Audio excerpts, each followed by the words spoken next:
Hello नमस्कार, कैसे हैं आप लोग। जो भी स्टूडेंट्स 12th का एग्जाम दे रहे हैं, बिहार बोर्ड में इंटरमीडिएट का एग्जाम दे रहे हैं, उनके लिए ये वीडियो बहुत ही ज़्यादा इम्पोर्टेंट है।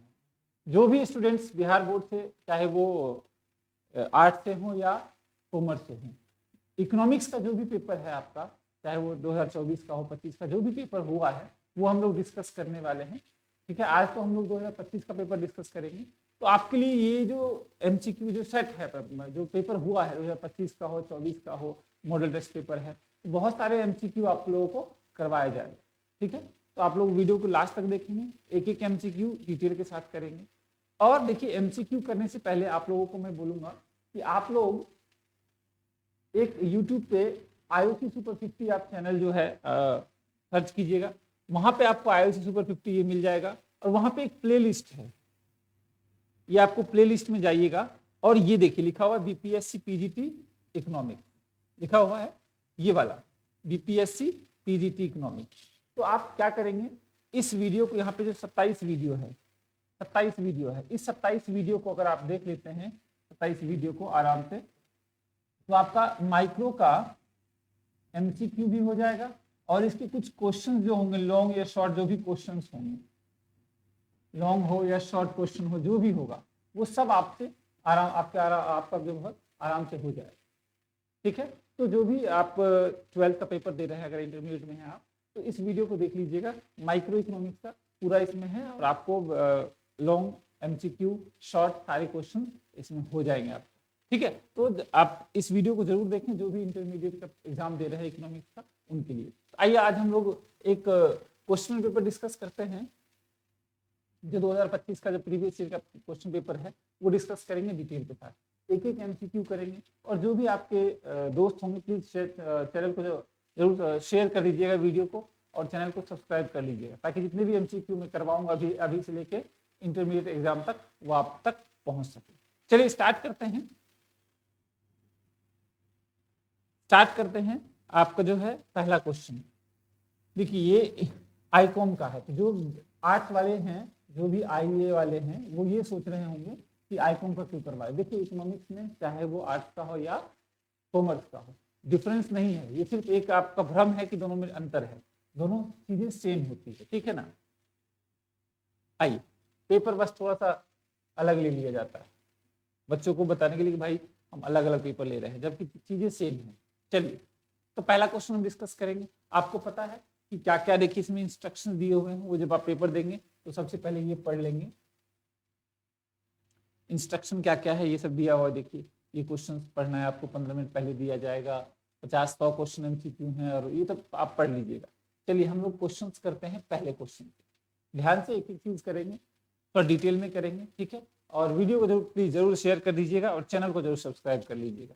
आइए स्टार्ट करते हैं।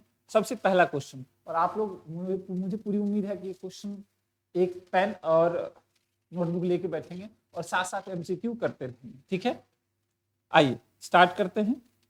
पहला क्वेश्चन, है व्यष्टि अर्थशास्त्र निम्न में से किसका अध्ययन किया जाता है। Which of the following studies under the micro economics. Micro economics में क्या स्टडी करते हैं, व्यक्तिगत परिवार, individual family, individual firm, individual industry, या ऑल ऑफ दीज। व्यक्तिगत फर्म, व्यक्तिगत उद्योग, या इनमें से कोई नहीं। तो ध्यान दीजिएगा, माइक्रो जो होता है ना, व्यष्टि का मतलब होता है छोटा, इसमें सब व्यक्तिगत इकाइयों का अध्ययन किया जाएगा, छोटी छोटी इकाइयों का अध्ययन किया जाएगा। यही समष्टि होता। देखिए, माइक्रो का मतलब होता है, आई का मतलब ही होता है इंडिविजुअल, तो इंडिविजुअल स्टडी सारी की जाएगी। तो इसमें ऑल ऑफ दीज इसका करेक्ट आंसर आ जाएगा, ये ध्यान रखना। इसके साथ ही ध्यान रखना है कि जब मैक्रो हो जाएगा, MACRO, मैक्रो यानी समष्टि का मतलब होता है समस्त, पूरे इकोनॉमी का, पूरी इकाई का, पूरी अर्थव्यवस्था का। तो माइक्रो, ए का मतलब होता है एग्रीगेट, ए का मतलब क्या हो जाएगा, एग्रीगेट मतलब समग्र। तो आप समझ जाएंगे कि व्यष्टि जो है वो छोटी छोटी व्यक्तिगत इकाइयों का, इंडिविजुअल का, व्यक्तिगत इकाइयों का अध्ययन करता है, और समष्टि बड़ी इकाइयों का अध्ययन करता है, या सामूहिक इकाइयों का अध्ययन करता है। तो पहले का तो आंसर क्या आ जाएगा, ए आ, सॉरी डी आ जाएगा। नेक्स्ट क्वेश्चन देखते हैं। कहता है सीमित साधन और असीमित आवश्यकता का विचार किसने दिया है।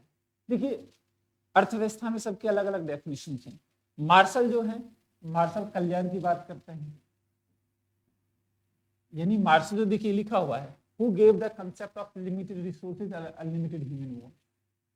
तो मार्शल जो है वो वेलफेयर की बात करते हैं, वेलफेयर की बात करते हैं। मार्शल किसकी बात करेंगे? वेलफेयर की बात करते हैं। एडम स्मिथ जो होते हैं वो धन की बात करते हैं, धन की परिभाषा है इनकी।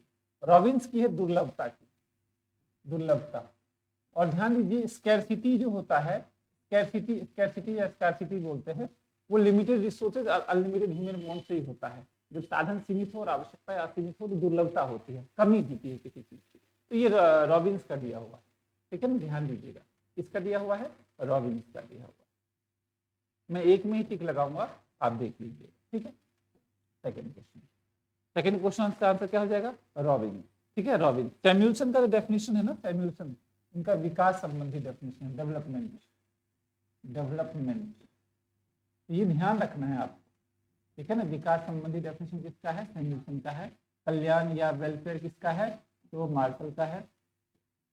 और एडम स्मिथ का है वेल्थ डेफिनेशन, ठीक है ना, ये ध्यान रखना। तो आपका सी करेक्ट आंसर। देखिए एक एमसीक्यू में 4 आप कर सकते हैं, ठीक है, अगर आपको ये पता होगा। आगे बढ़ते हैं। नेक्स्ट कहता है उत्पादन के निम्न में से कौन से घटक होते हैं? विच of the following is factor of production.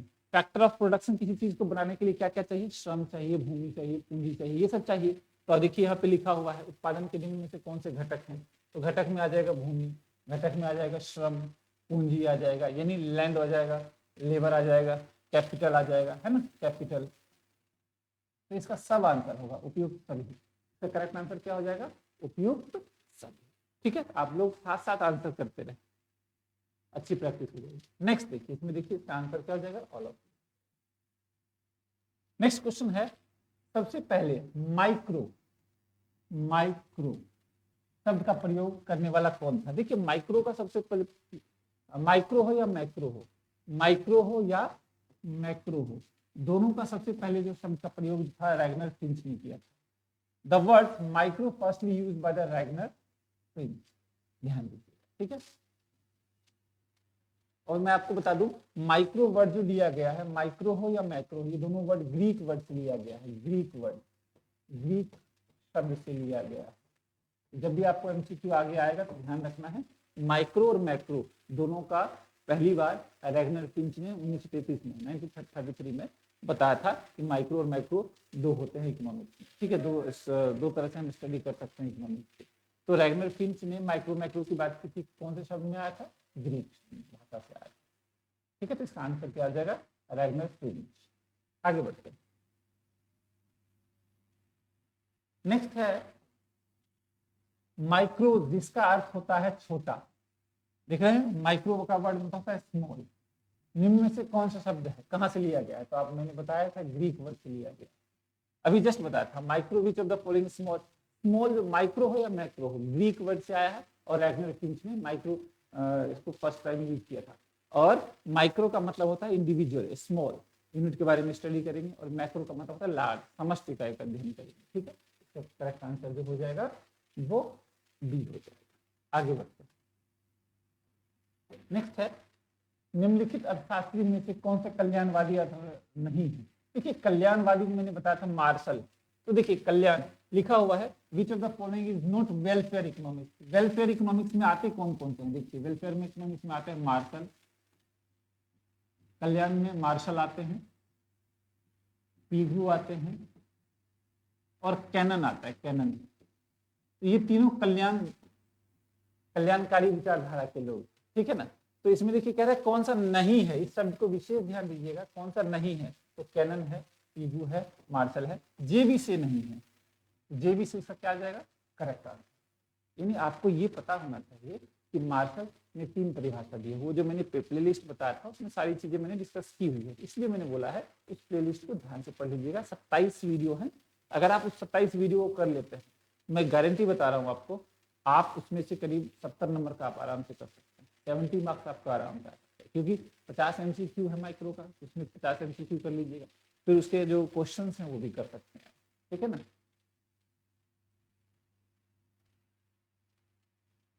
ठीक है। जैसे माइक्रो आपका 50 नंबर का ही आता है, पेपर 200 नंबर का है, इसमें से 100 नंबर माइक्रो, 100 नंबर मैक्रो, तो आप माइक्रो करके भी आराम से अच्छा कर सकते हैं। नेक्स्ट देखिए, अर्थव्यवस्था की केंद्रीय समस्या है, central which the central problem of economy. ध्यान दीजिएगा, सेंट्रल प्रॉब्लम या केंद्रीय समस्या 3 होते हैं। व्हाट टू प्रोड्यूस, क्या उत्पादन किया जाए,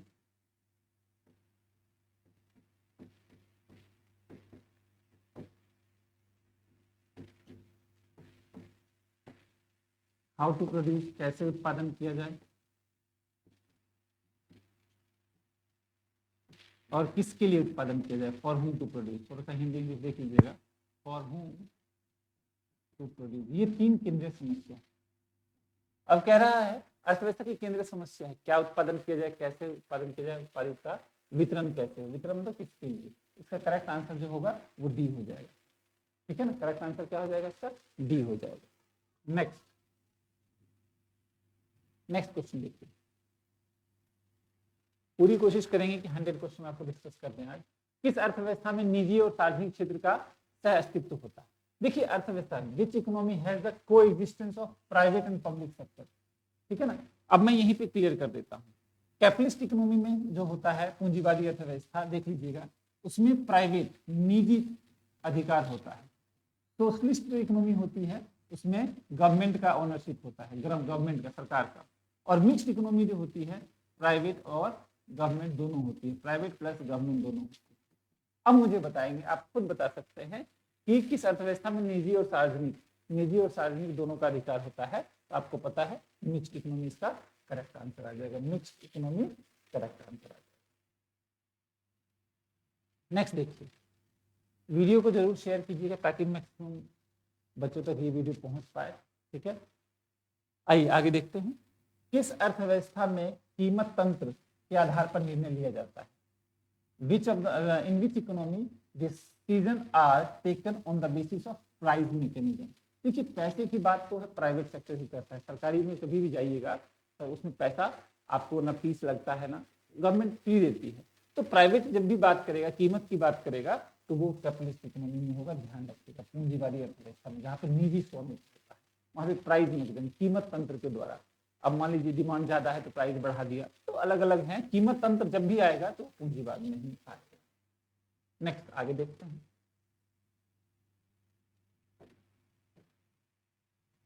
उत्पादन संभावना वक्र का ढाल कैसा होता है। आप जानते हैं, लिखा हुआ the slope of production possibility curve falls. PPC ऐसे बनता है, ये क्या है, पीपीसी है, उत्पादन संभावना वक्र, प्रोडक्शन पॉसिबिलिटी कर्व।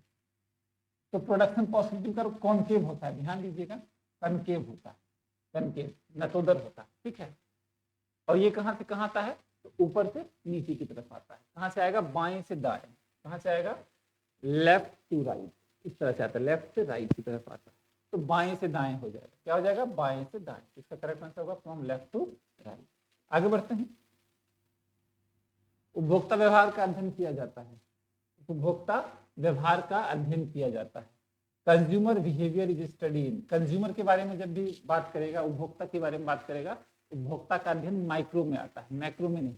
व्यक्तिगत इकाई होगी तो माइक्रो में स्टडी किया जाएगा इसका, है ना, लिखा हुआ है ना। उपभोक्ता व्यवहार का अध्ययन कहाँ किया जाता है, सूक्ष्म अर्थव्यवस्था में। नेक्स्ट देखिए, नेक्स्ट कह रहा है गोसेन का प्रथम नियम कौन सा है।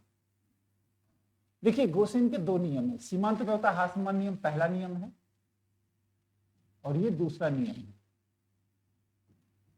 तो आप समझ सकते हैं इसका आंसर ये होगा।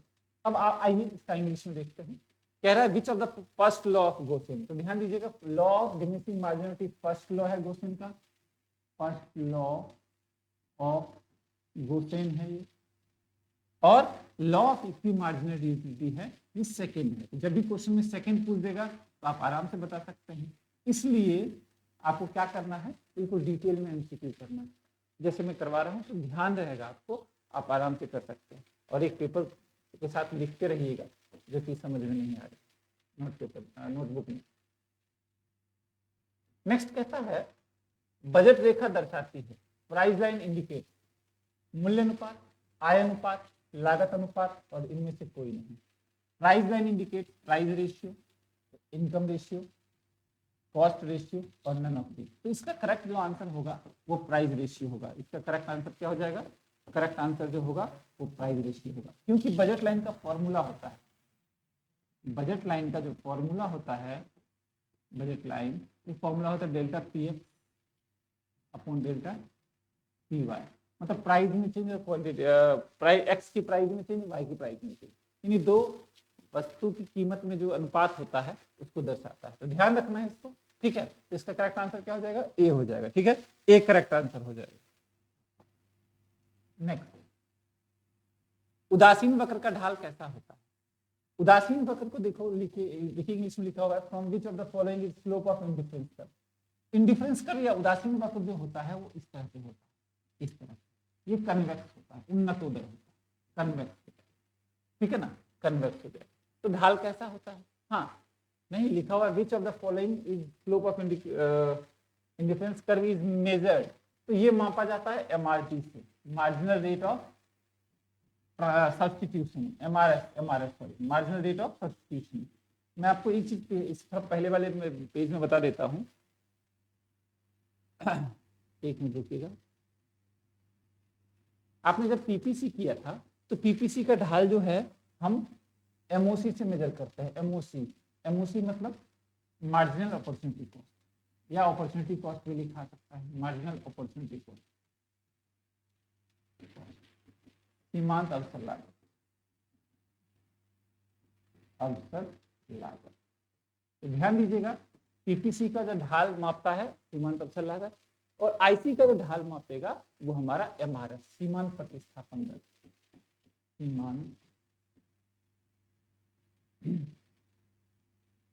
प्रतिस्थापन दर।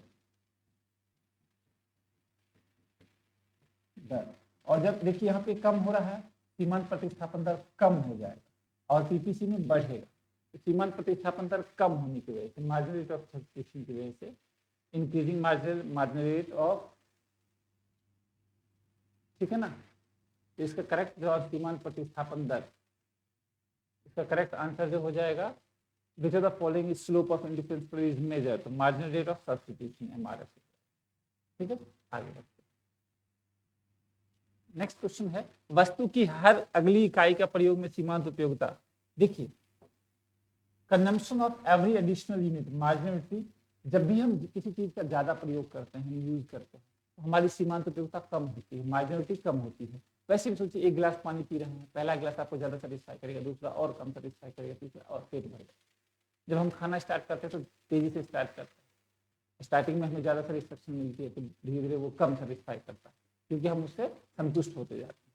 तो हर लिखा हुआ है वस्तु की हर अगली इकाई का जो है प्रयोग से सीमांत उपयोगिता घटती है। Consumption of every additional unit, marginality क्या हो जाएगा? डिक्लाइन हो जाएगा। क्या हो जाएगा? डिमिनिश। आगे बढ़ते हैं, नेक्स्ट क्वेश्चन, सीमांत उपयोगिता हम कैसे निकालते हैं? देखिए, मार्जिनल यूटिलिटी, मार्जिनल यूटिलिटी का फॉर्मूला होता है एमयू का, change in TU upon change in unit. ध्यान दीजिएगा, तो टीयू का फॉर्मूला क्या होता है? टीयू का फॉर्मूला होता है समेशन ऑफ एमयू, या हम इसको ऐसे भी लिख सकते हैं MU N plus MU N plus 1, इस तरह से, ठीक है ना। इसको हम ऐसे लिख सकते हैं TU N minus TU N minus 1, ठीक है ना, ये ध्यान रखना। और इस चीज को ध्यान रखना है, तो इसमें क्या कह रहा है, सीमांत उपयोगिता कैसे मापते हैं? Change in TU upon change in quantity. इसका करेक्ट आंसर जो हो जाएगा वो ए हो जाएगा, ए इसका। आगे बढ़ते, बातें नहीं करेंगे क्योंकि 100 क्वेश्चन करने हैं, हम थोड़ा जल्दी में करेंगे, इसको वीडियो लंबी हो जाएगी, ठीक है। तो देखते रहिएगा आप लोग। सीमांत उपयोगिता माप की जाती है, सीमांत उपयोगिता माप की जाती है, ठीक है। आइए, सीमांत उपयोगिता माप की जाती है। सीमांत utility can be measure by money, exchange of goods, weight of the goods. बताइए, सीमांत उपयोगिता को हम कैसे मेजर करेंगे? ये आपके लिए कमेंट कीजिए फटाफट, इसका आंसर क्या होगा? कमेंट कीजिए, 1 मिनट है आपके पास।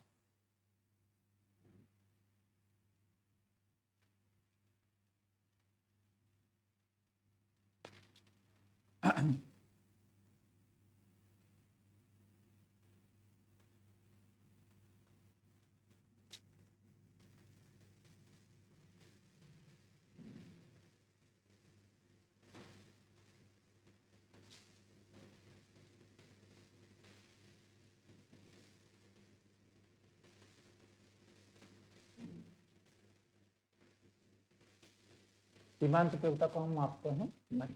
ठीक है, आगे बढ़ते हैं। नेक्स्ट, उपयोगिता का क्रमवाचक सिद्धांत, ध्यान दीजिएगा। Who propounded the ordinal utility, ordinal यानी क्रमवाचक, ध्यान दीजिए क्रमवाचक हिग्स एंड एलन का है। क्रमवाचक किसका है? हिग्स एंड एलन का। इसी तरह अगर कार्डिनल आ जाता, कार्डिनल यूटिलिटी, कार्डिनल का मतलब होता है आपका आ जाएगा, ये है मार्शल का, ठीक है ना, ध्यान रखना। ऑर्डिनल यूटिलिटी जो है वो इसका है, हिग्स एंड एलन का साहब का है, और कार्डिनल हो जाएगा वो गुण है ना, गणनावाचक, वो हमारा उपयोग है। ठीक है, तो हमारा कार्डिनल मार्शल का आ जाएगा और ऑर्डिनल हिग्स एंड एलन का। ठीक है, ये कार्डिनल को डिफाइन करते हैं, कार्डिनल लिख लीजिएगा। मान लीजिए दूसरे ऑप्शन में क्वेश्चन में ये आ जाए तो ध्यान रखिएगा, ये ऑर्डिनल। ठीक है, ऑर्डिनल यूटिलिटी को मेजर करता है, यूटिलिटी को मेजर करता है। आगे बढ़ते हैं, अर्थशास्त्र में उपयोगिता का आशय है। देखिए अर्थशास्त्र लिखा हुआ utility is measure, utility in economics is measure. अर्थशास्त्र में उपयोगिता का क्या है? किसी वस्तु की आवश्यकता पूर्ति करने की शक्ति, आनंद। ए, यूटिलिटी का डेफिनेशन ही होता है want satisfying power of the commodity. किसी वस्तु को कोई भी व्यक्ति अगर हमें सेटिस्फाई करता है तो इसकी उपयोगिता का यूज, ठीक है ना। इकोनॉमिक्स में यूज यूटिलिटी को डिफाइन करते हैं वांट सेटिस्फाइंग पावर। आगे बढ़ते हैं next,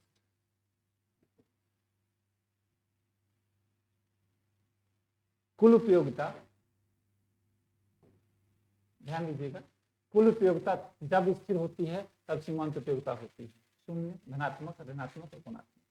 when total utility is fixed, Q fix हमारा, क्यू हमारा फिक्स है, 20 है, 20 है, तो मार्जिनल यूटिलिटी क्या हो जाएगी? पहले पे तो 20, तो इसमें से 0, इसमें से 0, तो शून्य हो जाएगा। क्या हो जाएगा?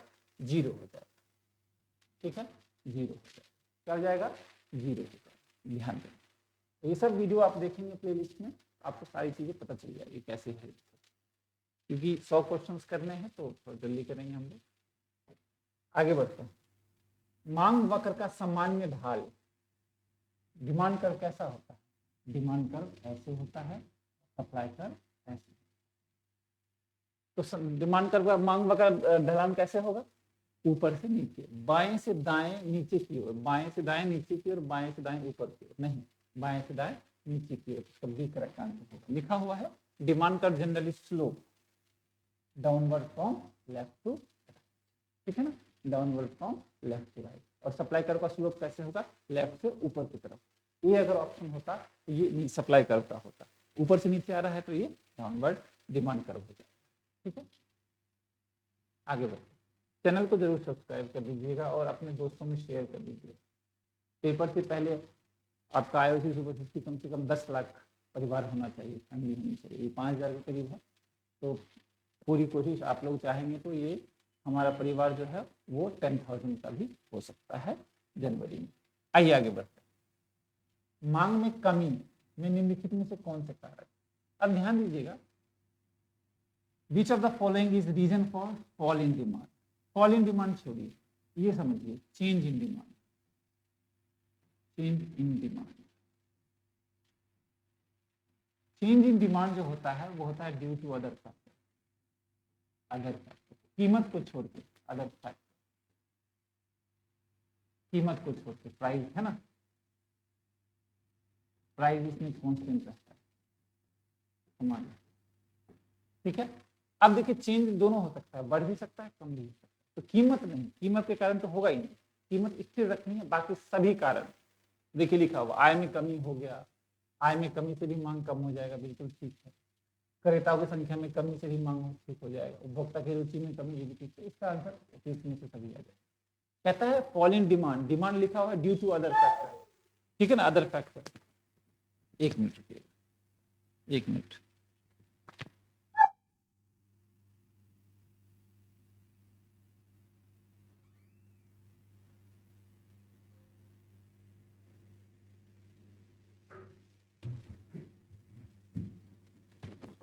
ठीक है।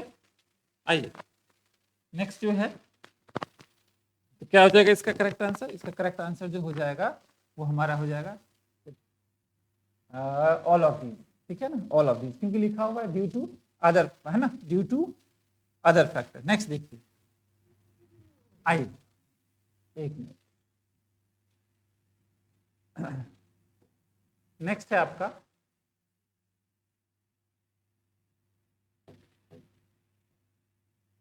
ऐसी वस्तुएं जिनका एक दूसरे के बदले प्रयोग किया जाता है, goods which can be alternative use. देखिए जो एक दूसरे के प्रयोग में लिया जाएगा उसे हम बोलते हैं प्रतिस्थापन वस्तु, उसे हम क्या बोलेंगे, उसे हम बोलेंगे प्रतिस्थापन वस्तु। तो प्रतिस्थापन वस्तुएं जो होती हैं एक दूसरे के प्रयोग में लाई जाती है। सब्स्टिट्यूट गुड जो होता है वो एक दूसरे के प्रयोग में लाई जाती है। जो एक साथ लाया जाता है उसे बोलते हैं कॉम्प्लीमेंट्री गुड्स, ये एक साथ प्रयोग होता है ना, एक साथ। जैसे कार पेट्रोल हो गया, कार और पेट्रोल एक साथ यूज होता है। और सब्स्टिट्यूट गुड्स जो होता है प्रतिस्थापन वस्तुएं, ये एक दूसरे के स्थान पर किया जाता है, एक दूसरे के स्थान पर, के स्थान, ये ध्यान देना है। जैसे टी और कॉफी हो गया। तो इसमें क्वेश्चन में यही था कि goods which can be alternative use, जो इसको ऑल्टरनेटिव यूज कर सकते हैं वो हमारा सब्स्टिट्यूट गुड्स हो जाएगा। मुझे उम्मीद है कि आपको समझ में आ रहा है। चलिए आगे बढ़ते हैं। नेक्स्ट, कॉफी के मूल्य में वृद्धि होने से चाय की मांग पे क्या प्रभाव पड़ेगा? ठीक है, इंग्लिश देख लेते हैं इसका। यहाँ देखिए, कहता है विच ऑफ द राइज, हाँ यहाँ ध्यान दीजिए, with the rise in price of coffee demand of T, coffee महंगी हो गई, प्राइस इसका महंगा हो गया, लोग कॉफी कम पिएंगे, कॉफी की जगह क्या पिएंगे, चाय। चाय की डिमांड क्या हो जाएगी, बढ़ जाएगी। ध्यान दीजिए, तो राइज इसकी करेक्ट, ठीक है, कॉफी महंगा हो गया तो लोग चाय पिएंगे। आगे बढ़ते, नेक्स्ट, निम्न में से स्थापन वस्तुओं का उदाहरण है। स्थापन मतलब वही substitute good. In which of the following is example of substitute good? अभी मैंने बताया, आप आराम से बता सकते हैं। जो एक दूसरे के स्थान पे प्रयोग किया जाता है, जो एक दूसरे के जगह पर प्रयोग किया जाएगा वो हमारा प्रतिस्थापन वस्तु है।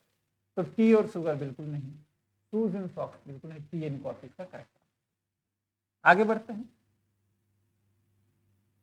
देखिए, विलासिता वस्तु की मांग, लोजदार, अत्यधिक लोजदार, उल्टा लोजदार, for luxury goods of demand. देखिए लग्जरी गुड्स जो हो जाएगा आपका डायमंड हो गया, प्लेटिनम हो गया, है ना, ये सब जो लग्जरी आइटम्स होते हैं, एसी हो गया। अब इनकी प्राइस थोड़ा सा कम होने पर ना डिमांड बहुत ज्यादा चेंज हो जाता है, ठीक है। तो ध्यान दीजिएगा, ऐसे गुड्स में हाईली इलास्टिक डिमांड होती है, क्या होगी, मांग बहुत ज्यादा परिवर्तन होता है, ठीक है। ये सब मैंने वीडियो में बताया हुआ है, आप प्लेलिस्ट में जाके देख, जैसे मेरे वीडियो के स्टार्टिंग में जो प्लेलिस्ट बताया है तो ध्यान से देखिएगा। इकाई से कम मांग की लोच निम्नलिखित में से कौन व्यक्त करता है? इकाई से कम, विलासिता तो मैंने बता दिया बहुत ज्यादा होता है, आरामदायक वस्तुएं, आवश्यक वस्तु। आवश्यक वस्तुएं देखिए, विच of the following is shows elastic less than 1? तो लग्जरी में हाईली इलास्टिक होता है। कंफर्ट गुड्स में ना, कंफर्ट गुड्स कूलर वगैरह हो गया, ज्यादा कीमत बढ़ने कम होने से ज्यादा फर्क नहीं पड़ता। अब इसका आंसर फटाफट आप लोग कमेंट कीजिए, फटाफट क्या होगा इसका आंसर, आप भी कुछ कीजिए, इसका कमेंट कीजिए आंसर क्या होगा फटाफट।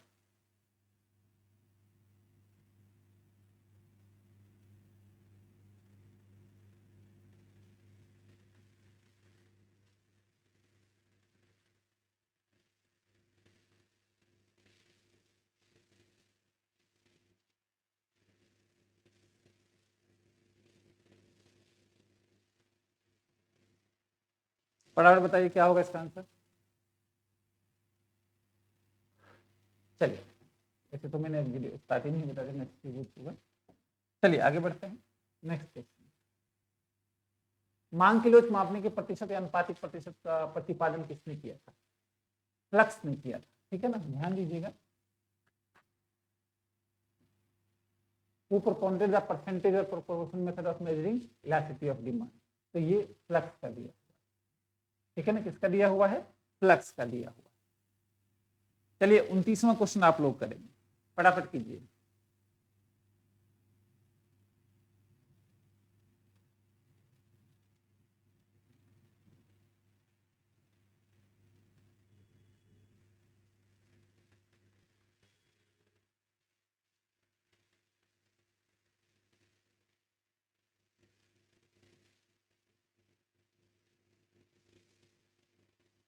देखिए इसे क्या लिखा परफॉर्म,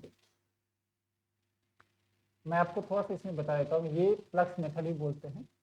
और एल्फ्रेड मार्शल जो है उन्होंने परसेंटेज को इंट्रोड्यूस किया था, है ना, इंट्रोड्यूस किया था, लेकिन इसको बोलते हैं फ्लक्स मेथड ही बोलते हैं, ठीक है ना। तो फ्लक्स मेथड होता है और इंट्रोड्यूस मार्शल ने किया। चलिए आगे बढ़ते हैं। मांग की लोच कितने प्रकार की होती है? तो मांग की लोच, how many types of price elasticity of demand.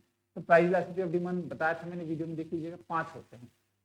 Perfectly elastic, perfectly elastic, unitary elastic, more than unitary elastic, less than unitary elastic, है ना, और यूनिटरी इलास्टिक, इकाई से कम, इकाई से अधिक और इकाई के बराबर, ये 3 हो जाएंगे। और पूर्णतः लोचदार, पूर्णतः विलोचदार, तो यानी 5 इसके प्रकार हैं, 5 हो जाएंगे, ठीक है। आगे बढ़ते हैं, 5 हो जाएंगे, ठीक है, 5 मांग की लोच कितने प्रकार हैं? 5। आगे बढ़ते हैं, स्थापन्न वस्तुओं की मांग की लोच क्या होती है? देखिए टी और कॉफी की बात कर रहे थे हम लोग, टी और कॉफी। चाय महंगी हो गई, चाय की प्राइस, डिमांड किसकी ज्यादा हो जाएगी? कॉफी की। चाय की प्राइस कम हुई, लोग कॉफी, धनात्मक हो जाएगा, इसका करेक्ट आंसर लिखा हुआ ना। Elasticity of demand for substitute क्या हो जाएगा? पॉजिटिव होगा। Elasticity of demand for substitute क्या हो जाएगा? सब्स्टिट्यूट गुड्स का पॉजिटिव। और हाँ ध्यान दीजिएगा, सब्स्टिट्यूट गुड्स का पॉजिटिव और कॉम्प्लीमेंट्री गुड्स का नेगेटिव होगा। कार पेट्रोल कॉम्प्लीमेंट्री गुड्स है, इसमें कार की प्राइस बढ़ने से पेट्रोल की डिमांड कम हो जाती है, इसमें ऋणात्मक होगा, ये भी आपको ध्यान रखना। आगे बढ़ते हैं, नेक्स्ट है हमारा, यदि उपभोक्ता की आय में वृद्धि से वस्तु एक्स की मांग में कम हो तो वस्तु एक्स क्या होगी?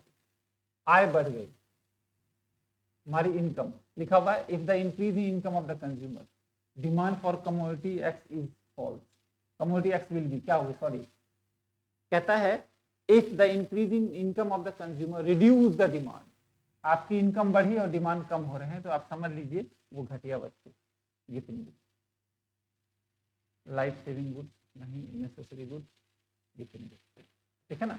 गिफ्टिंग में ही आता है इंटीरियर, इंटीरियर, इंटीरियर अगर दिया होता तो करेक्ट सही रहता, लेकिन गिफ्टिंग दिया हो चले तो गिफ्टिंग गुड हो जाएगा। घटिया वस्तु, घटिया वस्तु में क्या होता है कि इनकम बढ़ने से आप घटिया वस्तु गिफ्टिंग गुड्स नहीं खरीदे, ठीक है। तो इनकम बढ़ी तो आप घटिया चीजों की डिमांड कम कर देंगे। मांग की लोच से अभिप्राय है, चलिए आइए देखते हैं तो क्या है ये इसमें। Price elasticity of demand mean, price elasticity का मतलब होता है, इसका फॉर्मूला होता है ईडी का। मांग की लोच का फॉर्मूला होता है परसेंटेज चेंज इन क्वांटिटी या percentage change in demand upon percentage change in price, percentage change in price. कहता है price elasticity of demand mean, इसका मतलब क्या होता है? Change in demand due to change in price, तो change in demand due to change in price का correct answer. Next आगे बढ़ते हैं, उत्पादन फलन, उत्पादन किसका फलन है? देखिए उत्पादन फलन किसका फलन है? कीमत का, उत्पादन उत्पत्ति के साधनों का, कुल व्यय का, इनमें से कोई। In production function, production is function of, देखिए प्रोडक्शन फंक्शन जो होता है उसका उत्पादन फलन होता है, उसकी परिभाषा है उत्पादन तथा उत्पादन के साधनों के बीच पाए जाने वाले फलनात्मक संबंध। प्रोडक्शन फंक्शन का डेफिनेशन होता है functional relationship between physical input and physical output, input और आउटपुट के बीच जो रिलेशन होता है, तो फैक्टर ऑफ प्रोडक्शन में जो रिलेशन होता है, फंक्शन जो होता है, वो हमारा प्रोडक्शन फंक्शन होता है। नेक्स्ट है दीर्घकालीन उत्पादन फलन का संबंध किससे है? मांग के नियम से, पैमाने के पर। देखिए दीर्घकालीन जो होता है पैमाने के प्रतिफल के नियम से होता है। लॉन्ग टर्म प्रोडक्शन फंक्शन जो होता है law of return to scale, ध्यान दीजिएगा। तो एक होता है law of variable proportion, return to factor, तो return to factor short term होता है और रिटर्न टू स्केल जो होता है, स्केल जो होता है वो लॉन्ग टर्म होता है, और यही लिखा होता है शॉर्ट टर्म। तो शॉर्ट टर्म में ध्यान देते, शॉर्ट रन जो होगा वो होगा रिटर्न टू फैक्टर, साधन के प्रतिफल, रिटर्न टू फैक्टर, साधन के प्रतिफल शॉर्ट टर्म होता है और पैमाने के प्रतिफल लॉन्ग टर्म होता है, साधन के प्रतिफल। चलिए आगे बढ़ते हैं, नेक्स्ट। अब देखिए आ गया क्वेश्चन, तो बस साथ ही रहता है इसका। परिवर्तनशील अनुपात का नियम संबंधित है। परिवर्तनशील अनुपात उसी को बोलते हैं, ये दीर्घकाल अल्पकाल से हो जाएगा, ठीक है। इसका करेक्ट आंसर क्या हो जाएगा? अल्पकाल हो जाएगा। नेक्स्ट आगे बढ़ते हैं, हिंदी में देख लेते हैं। जब औसत लागत एपी अधिकतम होती है तो सीमांत लागत क्या? आइए यहाँ पे क्वेश्चन है, when AP is maximum then MP. देखिए ध्यान दीजिएगा, जब एपी मैक्सिमम होता है, इसका रिलेशन है, आप वीडियो में देखिएगा, जो स्टार्टिंग वीडियो मैंने बताया था आपको कि प्लेलिस्ट में जाके देखना है, वो आप स्टार्टिंग वीडियो से आपको समझ में आ जाएगा कि कहाँ ये सब मिलेगा। एपी इक्वल्स टू एमपी होता है तो वहाँ पे एपी क्या होगा, एपी मैक्सिमम, एपी क्या होगा, मैक्सिमम होगा, और दोनों बराबर होंगे, ठीक है ना। एपी मैक्सिमम होता है तो इक्वल होता है। चलिए आगे बढ़ते हैं। एक फर्म का उत्पादन फलन होता है, आगत और निर्गतों के संबंध को ध्यान दीजिएगा। उत्पादन फलन मैंने बताया, प्रोडक्शन फंक्शन में होता है, रिलेशनशिप बिटवीन इनपुट और आउटपुट होता है, वो मैंने बता ही दिया था अभी। नेक्स्ट एक क्वेश्चन है, जब 100 इकाई उत्पादन करने पर कुल स्थिर लागत इतनी हो, ध्यान दीजिएगा यूनिट है 100 बना रहे हैं, आपका कुल स्थिर लागत पीएफसी 30 है, और एबीसी जो है, ये भी मैंने वीडियो में बताया हुआ है, एबीसी हमारा 3 है, तो पीसी क्या होगा? तो इजी है, देखिए एबीसी इंटू यूनिट होता है पीवीसी, ये 300 हो जाएगा, और पीएफसी होता है ये प्लस ये, तो 330 हो जाएगा। तो इसका करेक्ट आंसर 330 हो जाएगा। इसका करेक्ट आंसर क्या हो जाएगा? 330। आगे बढ़ते हैं। नेक्स्ट, औसत लागत वक्र का आकार होता है। औसत लागत वक्र जो होता है, ध्यान दीजिएगा, औसत लागत वक्र ऐसे होता है, ये एसी होता है हमारा, ये एमसी होता है, और ये एएफसी होता है। एएफसी हमेशा कम होगा, जिसे बोलते हैं हाइपरबोला, हाइपरबोला, और इसे रेक्टेंगुलर भी बोल देते हैं, रेक्टेंगुलर हाइपरबोला, एएफसी आता है आयताकार। ये देखिए इंग्लिश में होगा। आगे बढ़ते हैं, लिखा होगा कहीं इंग्लिश में रेक्टेंगुलर हाइपरबोला, ये है ना, देखिए लिखा हुआ है, द शेप ऑफ एसी जो होता नहीं, एसी का तो यू शेप का होता है, एएफसी का जो है रेक्टेंगुलर हाइपरबोला हो जाएगा। तो इसको करेक्ट यहाँ पे बताइए, क्योंकि यहाँ पे एसी की बात कर रहा है तो एसी यू आता है, क्लियर है, ठीक है। एएफसी कैसा होगा? तो रेक्टेंगुलर हाइपरबोला। आगे बढ़ते हैं। निम्न में से कौन सा कथन सत्य है? एसी इक्वल्स टू, ये तो बिल्कुल नहीं होगा, AC equals to AFC ABC बिल्कुल नहीं होगा, ये भी नहीं होगा, AC equals to AFC plus ABC, ये करेक्ट आंसर है। वो सब वीडियो में मैंने बताया हुआ, वीडियो को जाके डिटेल में देख लेना। आइए, विच of the following statement is true? True में तो यही आ जाएगा। इंग्लिश हिंदी थोड़ा सा समझ लीजिएगा, हिंदी में मैं इंग्लिश में ही करवा रहा हूँ क्योंकि वीडियो लंबी हो जाएगी, अभी 41 क्वेश्चन पे ही हम लोग। विच of the following is included in monetary cost? Money लागत जो होती है, मौद्रिक लागत जो होगी, मनी के टर्म में जितने भी खर्चे होते हैं सब मौद्रिक लागत हो जाएगी, चाहे एक्सप्लिसिट हो, इम्प्लिसिट हो, ऑल ऑफ दीज, ठीक है ना। आगे बढ़ते हैं, हिंदी आप देख लीजिएगा साथ साथ ही। Which of the following is not fixed cost? इनमें से कौन सा स्थिर लागत नहीं है? स्थिर लागत समझ रहे हैं, चाहे उत्पादन आपके बिजनेस बंद हो तो भी लागत लगेगा ही लगेगा। जैसे फैक्ट्री का रेंट हो गया, चाहे आप प्रोडक्शन करें या ना करें, वो फिक्स कॉस्ट है, वो लगेगा ही लगेगा, ठीक है ना। तो इसका कौन सा आ जाएगा? Factory rent not fix cost कह रहा है, रॉ मटेरियल नहीं है, क्योंकि रॉ मटेरियल क्या होगा, जितना प्रोडक्शन कीजिएगा उतना ही रॉ मटेरियल ज्यादा कम हो सकता है, वो स्थिर नहीं, बाकी सब स्थिर है। इंश्योरेंस में जाएगा ही, फैक्ट्री रेंट फिक्स है, चाहे प्रोडक्शन हो या ना हो, आप उत्पादन करें या ना करें, आपका फिक्स कॉस्ट तो लगना ही है। तो फैक्ट्री का रेंट, इंश्योरेंस प्रीमियम और इंटरेस्ट की फिक्स कॉस्ट है। कौन सा नहीं है? तो कॉस्ट ऑफ रॉ मटेरियल नहीं। एमआर प्रदर्शित किया जाता है, चलिए इंग्लिश में लिख लेते हैं, एमआर प्रदर्शित किया जाता है, लिखा हुआ है एमआर। एमआर का फॉर्मूला होता है, देखिए एमआर रिप्रेजेंट जो होता है, एमआर का फॉर्मूला होता है, जैसे एमयू का फॉर्मूला था, इसी तरह एमआर का है change in PR upon change in unit, ठीक है ना। ये सब आपको मिल जाएगा, टेंशन नहीं लेना है, ये सब आपको वीडियो में देखिए। किस बाजार में एआर इक्वल्स टू एमआर होता है? तो ध्यान दीजिएगा, परफेक्ट कंपटीशन मार्केट में, परफेक्ट कंपटीशन मार्केट में एआर एमआर बराबर होता है। इसमें बराबर नहीं होगा तो इसमें एआर ज्यादा होता है एमआर से, और इसमें भी एआर ज्यादा होता है एमआर से। तो 3 क्वेश्चन आप यहीं से कर लीजिएगा। अगर एआर ज्यादा एमआर किस मार्केट में होगा तो इन दोनों में होगा, इसमें एआर एमआर इक्वल होता है। चलिए आगे बढ़ते हैं। नेक्स्ट, निम्नलिखित में से कौन सा कथन सही है? Which of the following statement is true? कौन सा सही है बोल रहा है? A R and price are same, बिल्कुल सही है। A R curve and demand curve, ये भी सही है, बोथ दोनों, तो सी इसका करेक्ट आंसर आ जाएगा। ठीक है ना, ए आर कर्व को देखिए, प्राइस ए आर ही होता है, डिमांड कर्व और प्राइस, तो तीनों बिल्कुल सही है। ठीक है, तो आगे बढ़ते हैं। एकाधिकारी प्रतियोगिता में क्या स्थिर रहता है? एकाधिकारी प्रतियोगिता में क्या स्थिर रहता है? ए आर एम आर दोनों। In monopolistic competition which of the following remain constant? A R M R नहीं, नन ऑफ दीज इसका करेक्ट है, क्योंकि ए आर ज्यादा होता है एम आर से, तो इक्वल तो होगा ही नहीं, स्थिर रहेगा ही नहीं। ठीक है ना, मोनोपोलिस्टिक में क्या आ जाएगा इसका करेक्ट आंसर? ए आ जाएगा। ठीक है, चलिए आप 47 का आंसर आप बताएंगे।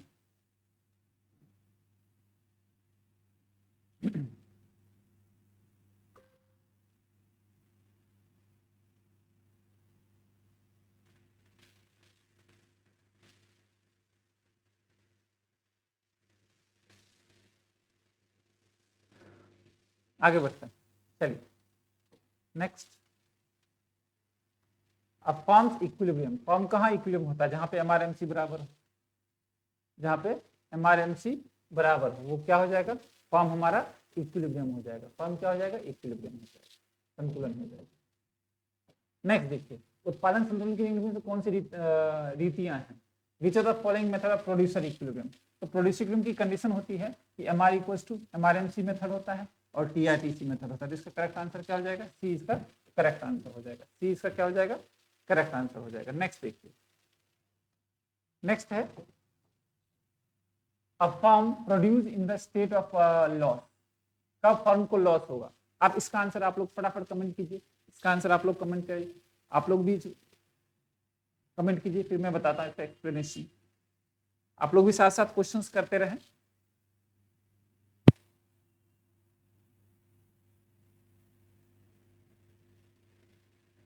साथ साथ ही क्वेश्चन करते रहें आप लोग भी।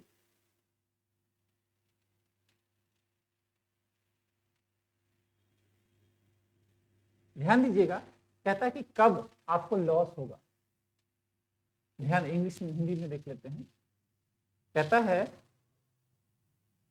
एक फर्म हानि कब होगी? हानि तब होगा जब आपका जो कॉस्ट है, प्राइस है, वो खर्चे मतलब जितना खर्च हो रहा है उससे ज्यादा प्राइस पे बेचना पड़ेगा आपको, यानी प्राइस इज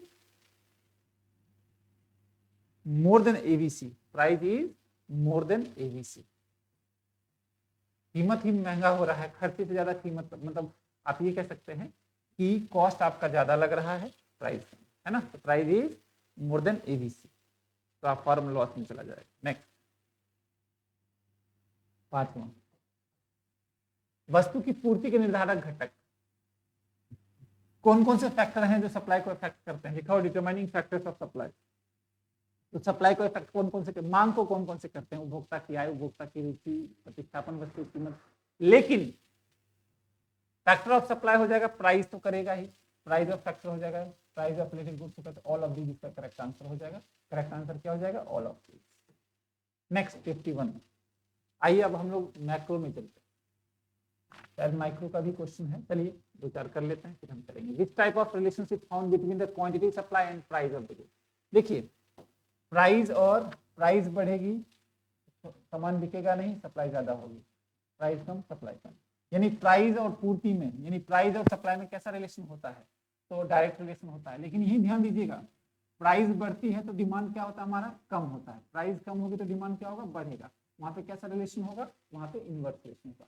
कीमत और मांग में ऋणात्मक विपरीत संबंध होता है, प्राइस और डिमांड में इनवर्स होता है, और प्राइस और सप्लाई में पॉजिटिव। चलिए आगे बढ़ते हैं। Next question, if the price of goods rise by 60%, supply increase by 5%, the supply of goods will be। देखिए ध्यान दीजिएगा, इलास्टिसिटी ऑफ सप्लाई का भी सेम फॉर्मूला होता है। सप्लाई में चेंज कितना हो रहा है? इसका फॉर्मूला होता है percentage change in supply upon percentage change in price. ठीक है ना, सप्लाई में कितने परसेंट का चेंज हो रहा है? If the price of goods rise by 60%, price में 60% और सप्लाई में 5%। देख लीजिएगा, इसका मतलब ये क्या हो जाएगा, एक से कम हो जाएगा, एक से कम होगा तो इनइलास्टिक होगा, इनइलास्टिक, ठीक है ना। एक से कम जो होता है तो इनइलास्टिक बोलते हैं, एक से ज्यादा को इलास्टिक, ठीक है। आगे बढ़ते हैं, यानी बेलोजदार होता है। नेक्स्ट कहता है बाजार की निम्नलिखित में से कौन सी विशेषताएं हैं, विच of the following is the characteristic of market. एक क्षेत्र, ठीक है, क्रेता विक्रेता होते हैं मार्केट में, ठीक है, मूल्य भी होता है, ठीक है। तो इसका करेक्ट आंसर क्या हो जाएगा, मार्केट ऐसा जगह है जहां पे बहुत सारे खरीदने बेचने वाले होते हैं और प्राइस होता है। ऑल ऑफ दीज इसका करेक्ट है। आगे बढ़ते हैं। नेक्स्ट कहता है market situation where there is only one buyer, जहां पे एक ही बेचने वाला हो उसे बोलते हैं मोनोपोली। जहां पे एक ही बेचने वाला हो उसे मोनोपोली, जहां पे बहुत सारे बेचने वाले हों, सबकी प्राइस भी सेम हो, प्रोडक्ट भी सेम हो, उसे बोलते हैं परफेक्ट कॉम्पिटिशन। आगे बढ़ते हैं।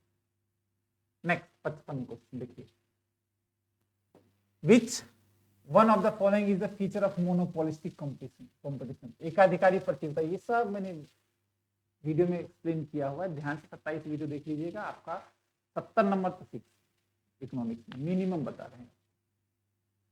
चलिए, विच of the following is feature of monopolistic competition. Different product होते हैं, बहुत सारे, ऑल ऑफ दीज का करेक्ट, उसमें देख लीजिएगा आप वीडियो में। वीडियो के स्टार्टिंग में जो है आप मैंने बताया होगा कि कहाँ आपको ये सारी चीजें मिलेगी। In which market demand curve is perfectly elastic. देखिए परफेक्टली इलास्टिक का मतलब होता है इस तरह, ये तभी होगा जब A R equals to M R है, इक्वल्स टू प्राइस। तो ये सिर्फ परफेक्ट कॉम्पिटिशन में होता है और कहीं नहीं होगा। नेक्स्ट कहता है which of the following is remain constant in perfect competition market. A R M R दोनों कांस्टेंट होता है, ए आर एम आर बराबर होता है, कहाँ, परफेक्ट पूर्ण प्रतियोगिता बाजार में। पूर्ण प्रतियोगिता बाजार में क्या होगा, ए आर एम आर बराबर होगा, क्योंकि कीमत समान है, वैसे प्राइस भी बराबर रहेगा। Next in which type of market, देखिए आप लोगों से मैं थोड़ा क्वेश्चन करते हैं, बातें नहीं करनी है, ठीक है, क्वेश्चन फटाफट कर लेंगे, सॉल्व क्वेश्चन करने हैं, इसलिए मैं थोड़ा सा स्पीड कर रहा हूँ। In which type of market structure there is one and only one producer of article. क्या कह रहा है, एक ही हो प्रोड्यूसर, लिखा होगा ना, देखिए यहाँ पे, किस प्रकार के बाजार में संरचना वस्तु का केवल एक और केवल एक ही उत्पादक होता है, उसे बोलते हैं मोनोपोली, एक ही बेचने वाला, ठीक है। आगे बढ़ते हैं। नेक्स्ट है हमारा,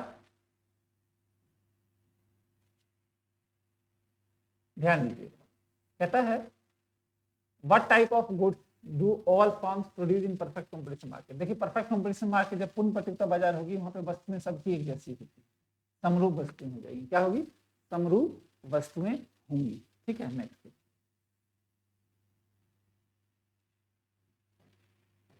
कहता है संतुलन कीमत के निर्धारक घटक कौन से हैं।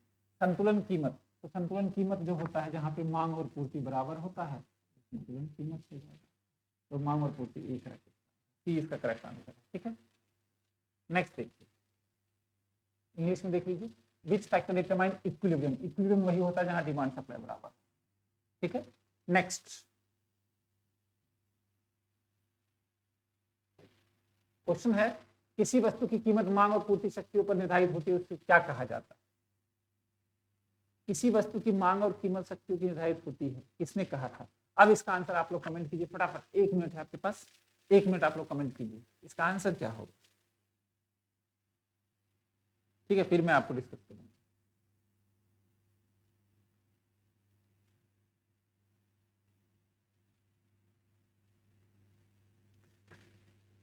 ठीक है, मुझे पूरी उम्मीद है आप लोगों ने अपना आंसर दे दिया होगा। आइए मैं बता रहा हूँ इसका आंसर क्या। किसी वस्तु की कीमत और मांग शक्ति के आधार पर निर्धारित होती है, किसने कहा। Who said price determine both demand and supply? Demand and supply बोलता है, मार्शल कहते हैं कि जहां पे डिमांड और सप्लाई बराबर होंगे वो हमारा इक्विलिब्रियम प्राइस है। तो डिमांड और सप्लाई जहां बराबर होगा, किसने बोला था, आगे बताओ। नेक्स्ट कीमत उस बिंदु पर निर्धारित होती है जहां, ये तो भूल गया, ठीक है ना, कीमत उस बिंदु पर निर्धारित होती है जहां पे मांग और पूर्ति बराबर। तो करेक्ट आंसर चलिए फटाफट इसको इंग्लिश में देख लेते हैं। जहां पे डिमांड सप्लाई बराबर होगा वो प्राइस होगा, ध्यान दीजिएगा, इंग्लिश इसका नीचे ही रह गया है, देखिए प्राइस ऑफ द कमोडिटी वहां होगा, देखिए किसी वस्तु की कीमत वहां निर्धारित होती है जहां पे मांग और पूर्ति बराबर होते हैं, यानी ये हो जाएगा संतुलन कीमत और ये होगा संतुलन मात्रा। इसका करेक्ट आंसर क्या हो जाएगा? Demand and supply of the goods are equal. Next question देखेंगे, 100 क्वेश्चन है, फिर बात करेंगे। Which of the following is reason for change in demand? देखिए चेंज इन डिमांड मैंने बताया था कि कीमत को छोड़ के सारे फैक्टर्स हो जाएंगे, तो इसका अब आ जाएगा, ये मैंने पहले ही डिस्कस किया। नेक्स्ट, बाजार मूल्य पाया जाता है, यानी market price is found. Market price is found in, market price कहाँ होता है? शॉर्ट रन में, लॉन्ग रन में, या हर जगह? फटाफट इसका कमेंट कीजिए आंसर आप लोग।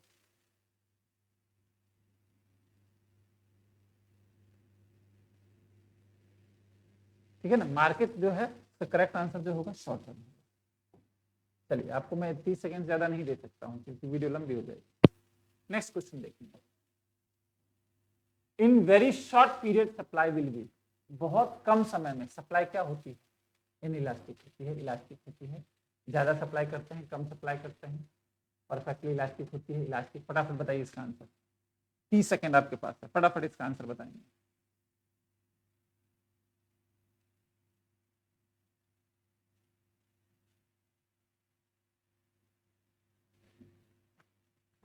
फटाफट बताएंगे। बहुत कम समय के लिए सप्लाई जो होती है परफेक्टली इनइलास्टिक होती है, इसका करेक्ट आंसर क्या हो जाएगा? परफेक्टली इनइलास्टिक हो जाएगा। क्लियर है? नेक्स्ट आगे बढ़ते हैं, 1 मिनट।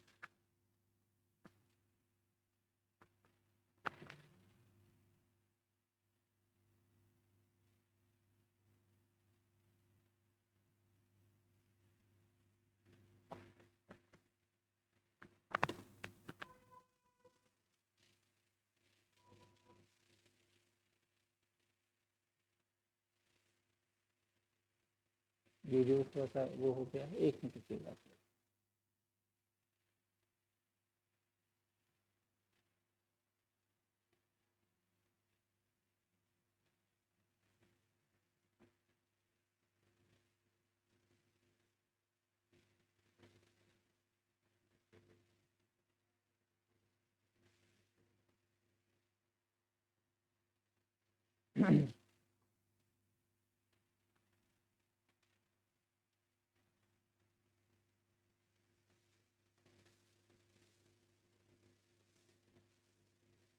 एक मिनट रुकिएगा।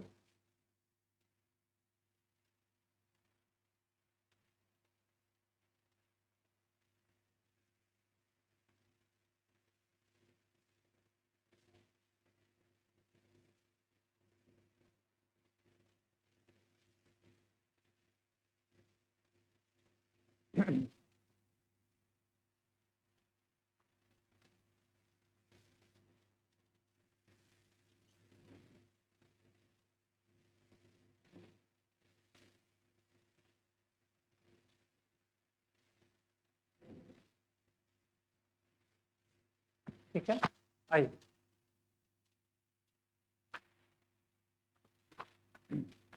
ठीक है, शायद वीडियो में कुछ दिक्कत है, चलिए स्टार्ट करते हैं।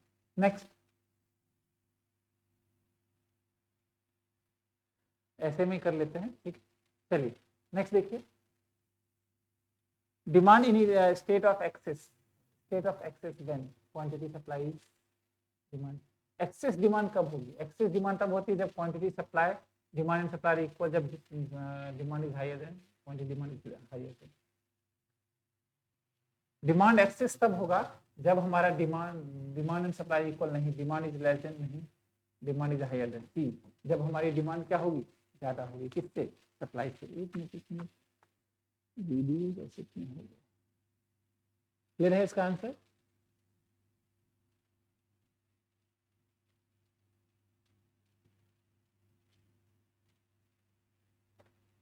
चलिए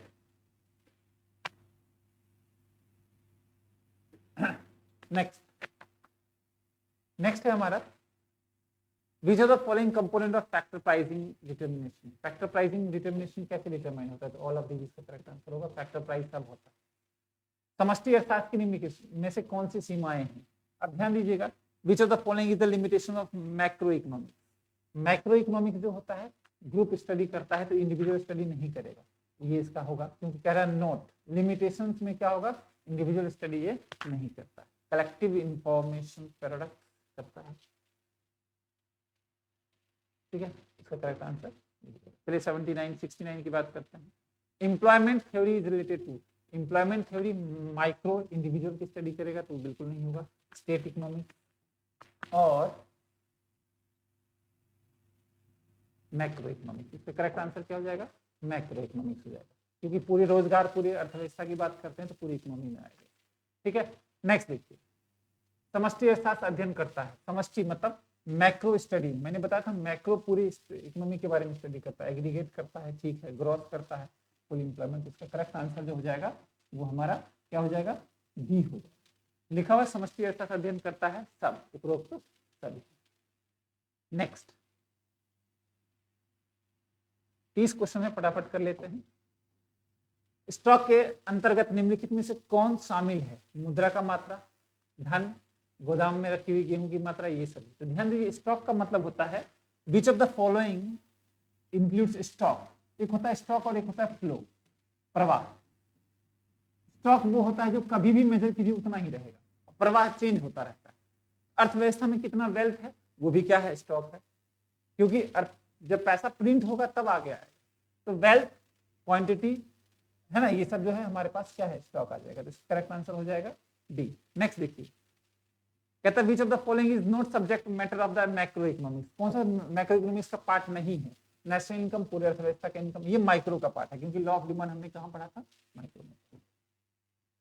नोट कह रहा है, ध्यान दीजिए कौन सा पार्ट नहीं है, तो foreign exchange, public expenditure, national income, राष्ट्रीय आय, ये सब क्या है, समष्टि का पार्ट, मैक्रो का पार्ट। तो ये मैक्रो का पार्ट नहीं है, ये मैक्रो का पार्ट, माइक्रो का, ये समझ व्यष्टि का पार्ट। नेक्स्ट, चक्रीय प्रवाह के अंतर्गत निम्नलिखित में से कौन से शामिल किया जाता है। देखिए चक्रीय प्रवाह में दोनों आते हैं, मौद्रिक प्रवाह भी आता है, वास्तविक प्रवाह भी आता है। Which of the following is include circular flow. Circular flow में दोनों आता है, रियल फ्लो भी आता है और मनी फ्लो भी आता है। तो करेक्ट आंसर जो होगा वो हमारा सी हो जाएगा। आगे बढ़ते हैं। विच of the following includes flow. मैंने देखिए बताया था कि फ्लो क्या होता है, जो चेंज होता रहता है। तो फ्लो कंजम्पशन, इन्वेस्टमेंट, इनकम, ये सब चेंज होता है, तो ये ऑल ऑफ दिस करेक्ट। ठीक है, नेक्स्ट देखिए, कहता है चार क्षेत्रीय अर्थव्यवस्था के चक्रीय प्रवाह में संतुलन के साथ। ध्यान दीजिएगा, which of the following equilibrium condition circular flow. Circular flow में चारों चीजें आएंगी, चार चीजें आएंगी, तो चार चीजें आएंगी। दो सेक्टर में, 2 सेक्टर में ये आएगा, 3 सेक्टर में ये आएगा, 4 सेक्टर में सर्कुलर फ्लो में ये आ जाएगा। तो इसका करेक्ट आंसर जो होगा हमारा क्या होगा, सी होगा।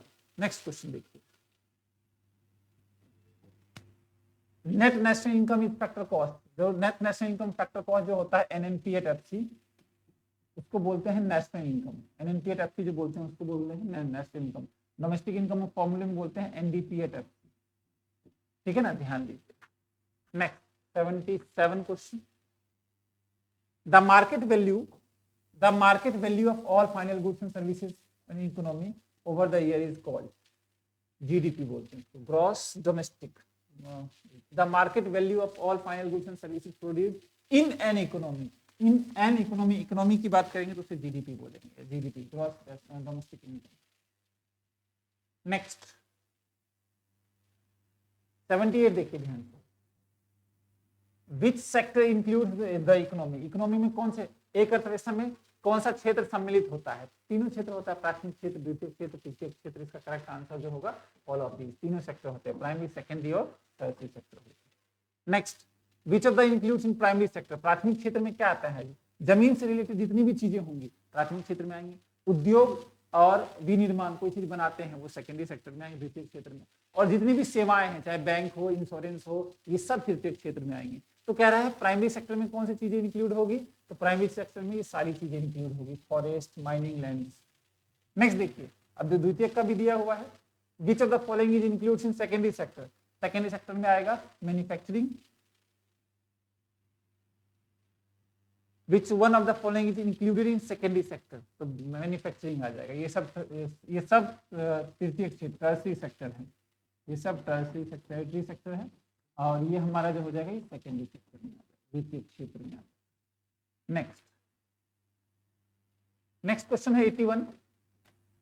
लाभ के निम्नलिखित में से कौन सा घटक है? लाभ का 3 पार्ट होते हैं, लाभांश, अवितरित लाभ, ये तीनों आ जाएगा। करेक्ट आंसर क्या आ जाएगा? तीनों आ जाएगा। Which of the following is the component of profit? Profit के 3 पार्ट होते हैं, ये सब बताया हुआ है। Distributed profit, undistributed profit, dividend, undistributed profit और रिटेन अर्निंग। ठीक है ना? कॉर्पोरेट टैक्स को ही बोलते हैं रिटेन अर्निंग। रिटेन अर्निंग यानी पैसे को बचा के रखना ही हमारा रिटेन अर्निंग होता है। तो ऑल ऑफ दीज इसका करेक्ट आंसर हो जाएगा। नेक्स्ट 82 देखेंगे। वस्तु विनिमय प्रणाली के लाभ: सरल प्रणाली, आर्थिक असमानता, आपसी सहयोग पर वृद्धि, उपयुक्त में सभी। आइए देखते हैं यहाँ पे इसका करेक्ट आंसर क्या है। एडवांटेज ऑफ बार्टर सिस्टम का क्या फायदा है? सिंपल सिस्टम है, मोर म्यूचुअल कॉर्पोरेशन होता है, नो इकोनॉमिक डिस्पैरिटीज होती है। ऑल ऑफ दीज कह सकते हैं। चलिए, मुद्रा वह है जो मुद्रा का कार्य करती है।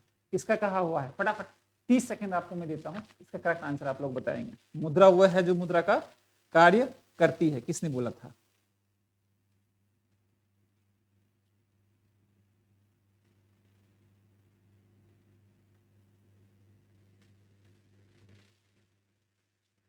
हार्टले विदर्भ। चलिए आगे बढ़ते हैं। Money is what money does, ये डेफिनेशन जो है हार्टले। चलिए आगे बढ़ते हैं। नेक्स्ट,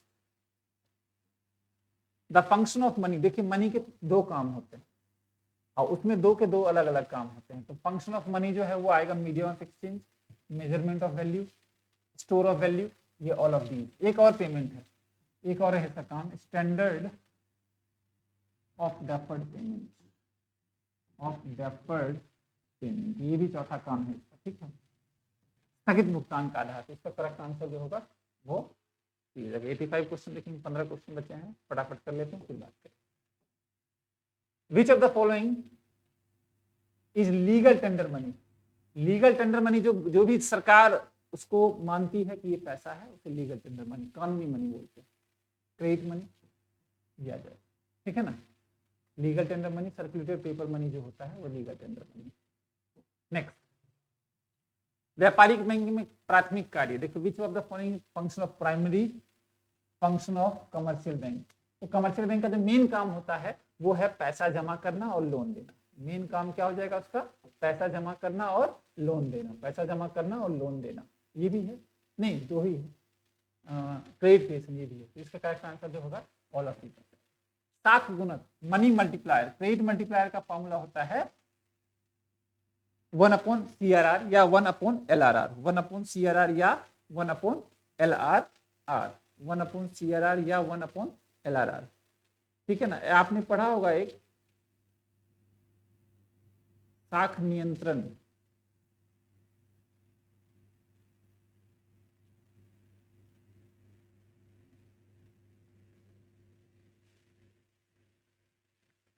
ठीक है?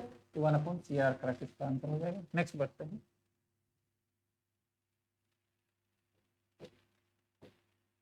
कमर्शियल बैंक क्या करता है? इश्यू करेंसी बिल्कुल नहीं, एक्सेप्ट डिपॉजिट फ्रॉम कस्टमर ये करता है, ठीक है। Provide loan to the customer, ठीक करता है। तो इसका बी और सी करेक्ट आंसर हो जाएगा, ये नहीं होगा, ठीक है ना? इसका करेक्ट आंसर डी हो जाएगा। आगे बढ़ते हैं। विच type of currency issued by the central bank? ध्यान दीजिएगा, सेंट्रल बैंक 1 रुपए का नोट और सिक्के को छोड़ के सब पैसा छापता है। करेंसी कॉइन्स नहीं करता है। क्या लिखा हुआ है? विच type of currency issued commercial bank? Currency, currency, currency, ठीक है ना? इसका करेक्ट आंसर जो हो जाएगा कॉइन्स नहीं करता है। Next, which issues paper currency in country? who issue the paper? who? तो कौन पैसा छापता है? सेंट्रल बैंक करता है। हमारे देश का केंद्रीय बैंक ही पैसा छापता है। फटाफट 10 क्वेश्चन और बचे हैं, जल्दी जल्दी कर लेते हैं। 91 क्वेश्चन देखेंगे। which of the following is qualitative methods of credit control? Qualitative मतलब गुणात्मक। देखिए, गुणात्मक में आएगा आपका 3 इन CRR बिल्कुल नहीं, ओपन माइक्रोफोन नहीं, 3 इन बैंक, रेस्ट्रिक्शन कस्टमर, ये आ जाएगा। ये सब जो है वो क्वांटिटेटिव है, ध्यान दीजिएगा, क्वांटिटेटिव। क्वांटिटेटिव ये है और ये तीनों क्वांटिटेटिव है और ये क्वालिटेटिव। क्वालिटेटिव में एक और आता है मार्जिन रिक्वायरमेंट। ठीक है, आगे बढ़। Who regulate money supply? हमारे इंडिया में मनी सप्लाई कौन रेगुलेट करता है? मनी सप्लाई, एक मिनट, हमारे इंडिया में मनी सप्लाई रेगुलेट करता है, मुद्रा पूर्ति पर नियंत्रण कौन करता है? Reserve bank of India.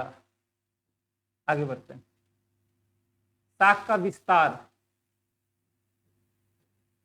साख मुद्रा का विस्तार होता है जब सीआरआर कम होता है। ठीक है ना, ध्यान दीजिएगा, सीआरआर जितना कम रहेगा उतना विस्तार होगा, जितना ज्यादा होगा उतना संकुचन होगा। क्रेडिट सप्लाई तभी बढ़ेगा जब हमारा सीआरआर कम होगा।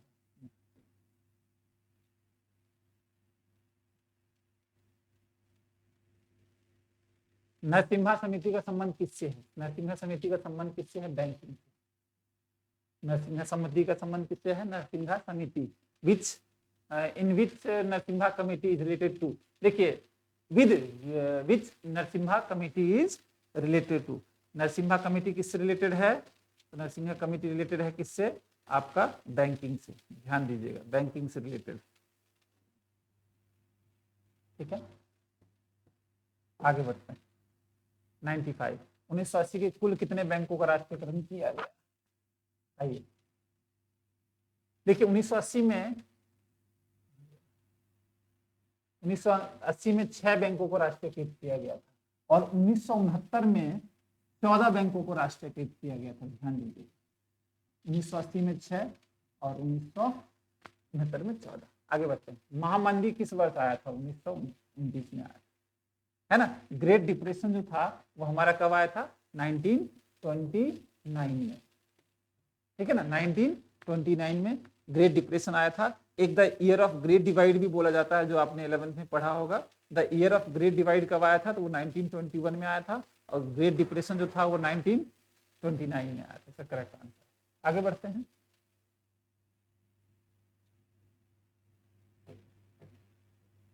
Which increase due to the increase in aggregate demand of equilibrium level of income production. कहता है with increase due to increase in aggregate demand of equilibrium level of income and consumption. आय उत्पादन के संतुलन स्तर पर सामूहिक मांग में वृद्धि होने पर वृद्धि होती है। देखिए, जब सामूहिक मांग बढ़ जाएगा, प्रोडक्शन बढ़ेगा, एम्प्लॉयमेंट सब आ जाएगा। मांग बढ़ने से उत्पादन भी बढ़ेगा, रोजगार भी होगा। ठीक है, तो करेक्ट आंसर डी। 2 क्वेश्चन बचे हैं, फटाफट कर लेते हैं। Next, Keynesian multiplier theory establish relationship between which of the following. Keynesian जो है सेविंग इन्वेस्टमेंट करते हैं, इन्वेस्टमेंट इनकम, इस चीज का करेक्ट आंसर होगा। केन्जियन थ्योरी इन्वेस्टमेंट सेविंग को रिलेशन बताता है और एडीएस को बताता है, तो 2 हो जाएंगे। तो आपका इसमें एडीएस है नहीं, तो इसका करेक्ट आंसर जो होगा वो सी होगा। ठीक है, आगे बढ़ते। क्लियर है?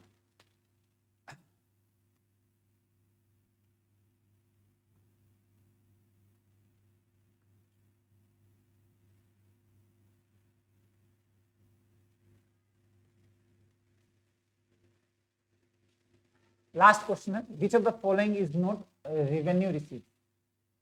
Recovery of loan, foreign grant, wealth. Revenue receives कौन सा नहीं होता? तो प्रॉफिट नहीं।